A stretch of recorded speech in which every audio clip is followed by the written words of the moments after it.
Secretary of State Hillary Rodham Clinton moved to inject new life into flagging talks at the UN climate conference Thursday.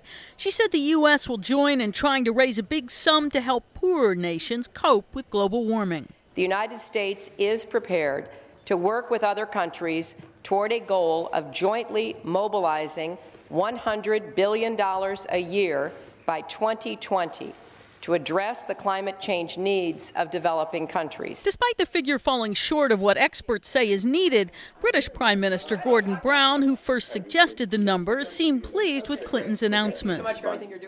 For America to come on board behind that, I think is very important, because Europe and America can now say that the finance will be available over the long term as well as the short term. But Clinton made the offer contingent on the 193-nation conference reaching broader agreement on transparency. That's aimed at the Chinese, whose premier, Wen Jiabao, arrived in Copenhagen Wednesday.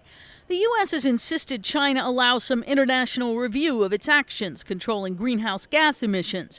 One top Chinese diplomat called Clinton's offer a good first step, but noted Beijing is ready for dialogue and cooperation that don't infringe on China's sovereignty. More and more world leaders have been taking part, addressing the conference from the podium, including Germany's chancellor. Iranian President Mahmoud Ahmadinejad delivered a speech as well, as did many others. Bolivian